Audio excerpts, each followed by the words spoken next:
And when I meditate, I get into a certain state of mind where I'm almost hyper-receptive to any impressions that I feel. And these impressions come through physically, they come through emotionally, sometimes they'll even come through as memories that aren't mine. The world assumed the greatest love of Tyler Henry's life would be the man he married. Tyler had a different answer. At 30 years old, he finally revealed the two women who had been quietly shaping his life from the very beginning. Without them, there would have been no Hollywood medium, no celebrity readings, and perhaps no Tyler Henry at all. Well, it's multifaceted. It kind of depends on the context of, personal regret of the person who passes, or even the regret we feel when someone passes as far as how maybe we could have handled things better. So who is the woman he credits with everything? Join us as we uncover the extraordinary bond that defined Tyler Henry's life. What her 10-year-old saw first.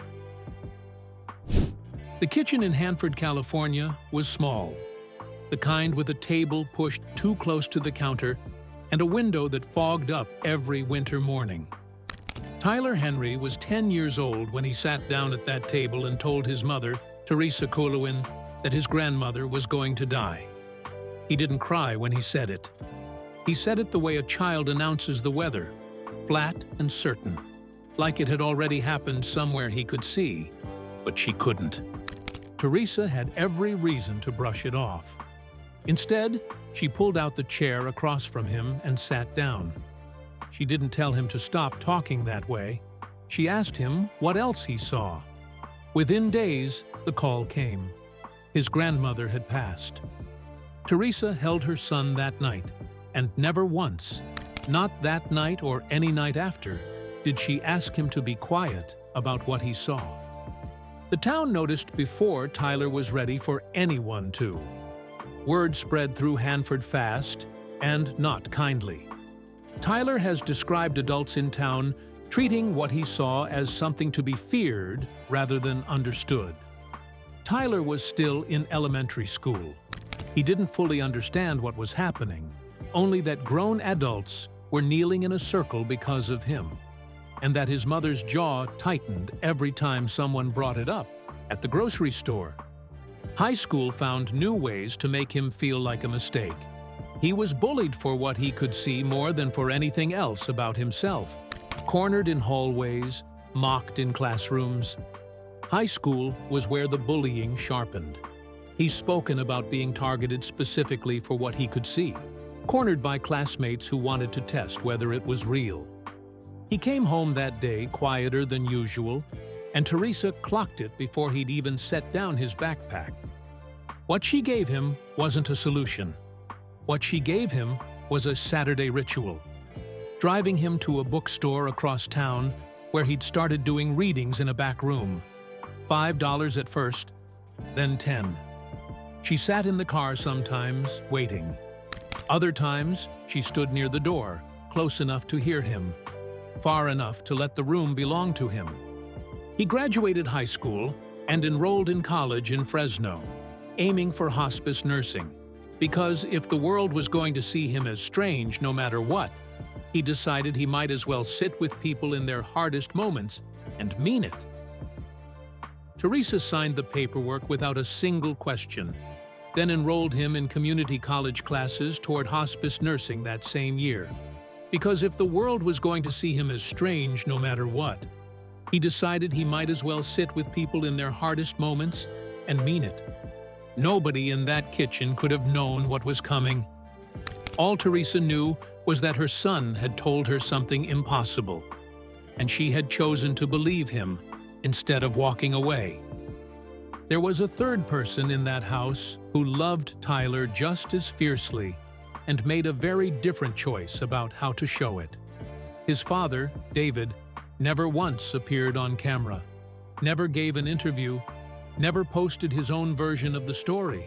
He simply stayed, nearly 4 decades married to the same woman, still working the same tile business, still there every single day nobody was filming. That choice was about to be tested the moment a phone rang in their house. A producer was calling. The call came in 2015. A producer wanted Tyler on Keeping Up with the Kardashians, reading the sisters about their late father on national television. Teresa said yes before Tyler had finished repeating the offer back to her.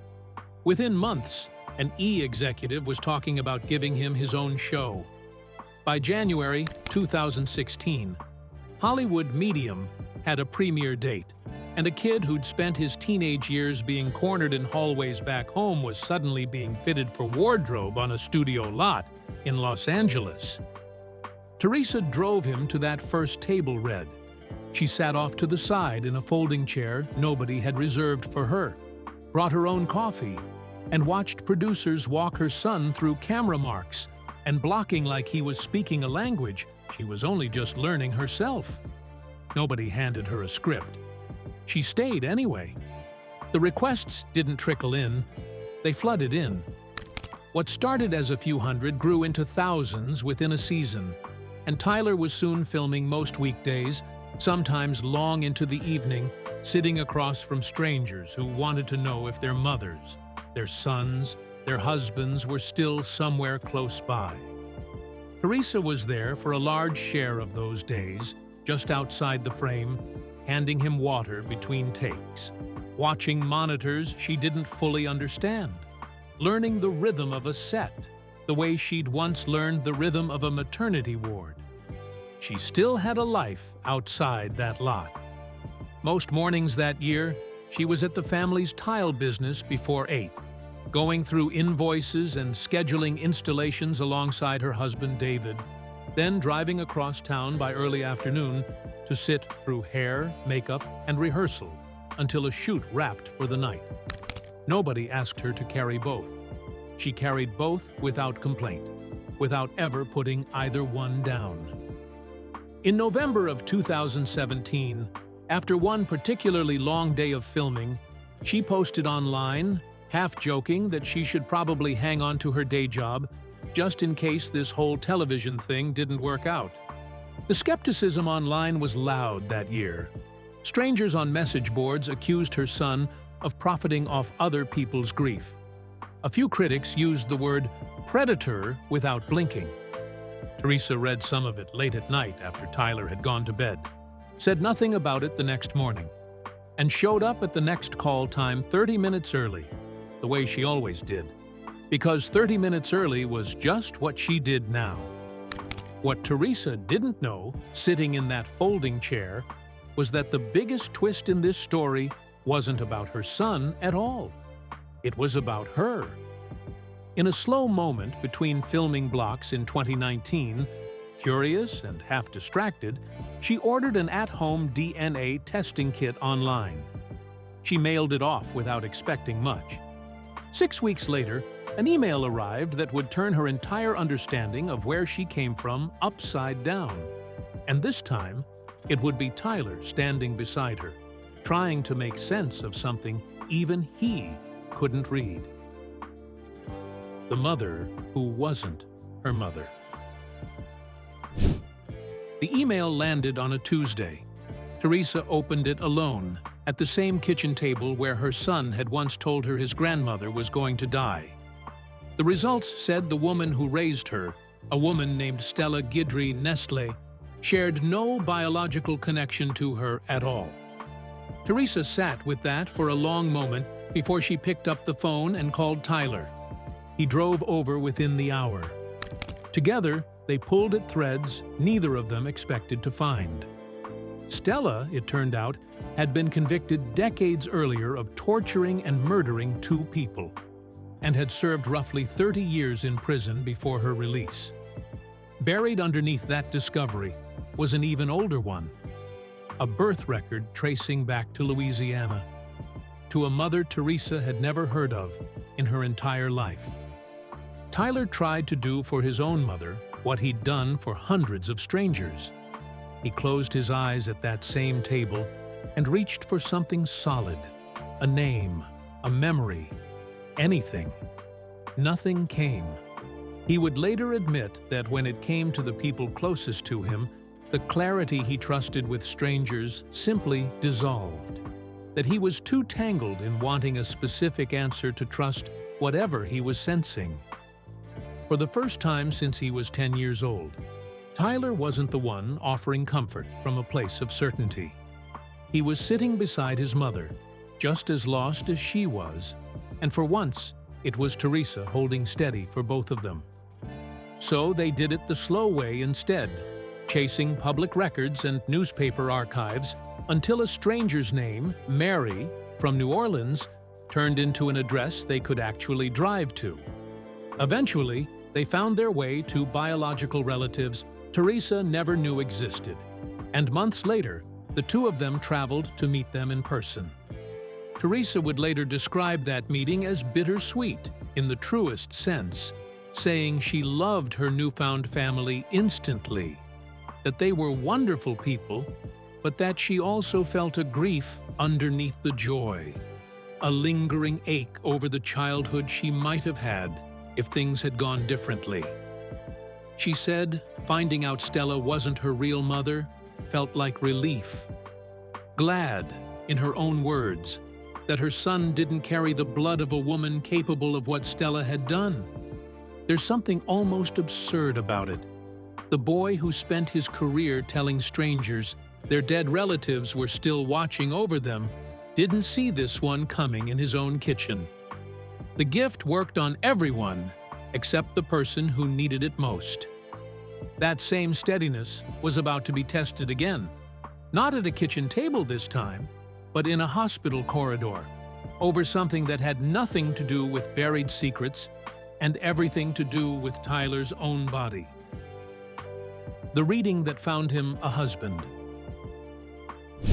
In 2016, a photographer named Clint Godwin was watching television one night when he saw a young medium on Keeping Up with the Kardashians. Something about him stayed with Clint, like unfinished business. He reached out and asked for a reading.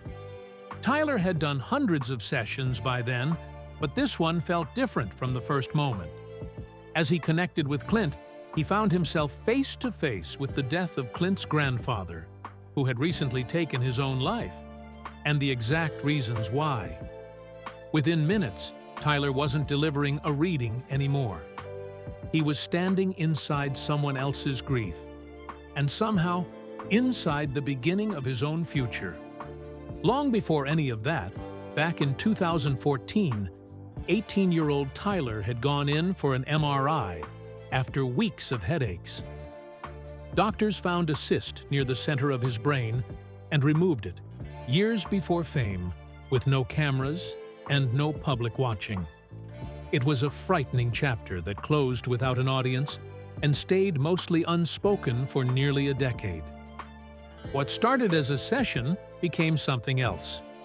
4 years later, in 2018, Tyler and Clint made their first public appearance together, walking a red carpet in matching button-downs at a movie screening, looking less like a celebrity couple than two guys who'd known each other for years. Away from cameras, they built a life that looked defiantly ordinary. A home in Topanga, 2 dogs, and a bird. Clint had been calling Teresa his other mother since 2018, back when the relationship was still new enough that most fans didn't know his name. That year, on his 22nd birthday, Teresa made him a cake, funfetti, candles spelling out the number, and he posted it online with a caption thanking her for everything she does. He wasn't just watching from a distance either. When Teresa's DNA results tore her sense of family apart, Tyler later said, Clint gave them a kind of help nobody else could give.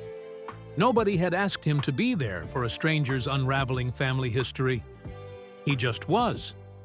Their weekends were spent surfing instead of chasing headlines. By all accounts, when he came home, the readings stayed at the door. They simply lived, the way anyone else did. Somewhere in those years, a proposal happened. Nobody knows when. Back in 2019, a reporter had asked Tyler outright if marriage was somewhere in his future. And true to the man who spent his career giving other people certainty, he offered none for himself, only that if it happened, he'd probably be the one to ask. When he finally did, there was no camera there to catch it, and no engagement post followed. Fans who tracked every surfing photo and every other mother caption from Clint never once got a ring reveal. Or a "he said yes," not even a hint. For two people who lived so much of their relationship online, the one part they chose to keep was the part where he actually asked. Then, on May 7th, 2025, Tyler married Clint at a courthouse in Beverly Hills. He wrote afterward that life with Clint felt like an endless sleepover with his best friend, that he'd known nearly a decade earlier this was the one, and called it his best premonition yet. 1 week later, the headaches returned. An MRI found the same cyst, larger this time, and doctors performed emergency surgery to remove what they identified as a colloid tumor. Tyler posted from his hospital bed days later, smiling, saying he felt thankful to be surrounded by his family. Doctors ordered a full month of bed rest this time. Tyler wrote from his hospital bed that it wasn't his first rodeo and that he had so much to be thankful for. He was taking it well for a surgery nobody had seen coming in 2014. 6 months after that, in November, the swelling came back, and Tyler underwent a second procedure within the same year. Clint posted the updates fans were waiting for. He wrote that Tyler's follow-up brain procedure was very successful, before adding, almost like a private joke turned public prayer, that they say the third time is the charm. For a man who'd spent a decade telling other people what was coming, no one, not even Tyler, could tell him how this ended. This time, Tyler was the one on the table, and the people who loved him were the ones left waiting for news. Teresa didn't need to be told where the hospital was. She'd been finding her way to the people she loved for 30 years. She just wasn't the only one in the waiting room anymore. Clint sat 2 chairs down, and neither of them needed the other to move. And somewhere in that hospital corridor, across 2 surgeries in a single year, Tyler learned something he hadn't expected to learn: that love was never something he needed to ration. So when he finally sat with everything he'd survived, the childhood nobody believed, the mother who never left, the husband who found him through someone else's grief, which one, in the end, got to be the answer? He'd been saying it all along. It was never one dramatic confession sitting under studio lights. It was scattered across years, a line on a talk show here, a caption there, so most people never noticed what they were actually hearing. There was the line he'd said on camera back in 2022, 3 years before any of this. He said it sounded stereotypical, but his mom is his best friend. That his mom gets him, and he gets her. They were beyond the point of cordiality. And there was the other love, the one that looked nothing like the first, and mattered just as much. That same February, 3 months before he stood at the Beverly Hills courthouse, Tyler wrote that he and Clint had grown up together, that there was no one else he'd rather grow through time with, that whether he was 29 or 92, that love would stay his guiding force, a reprieve from everything heavy about being alive. He'd built an entire career telling strangers their loved ones never really leave.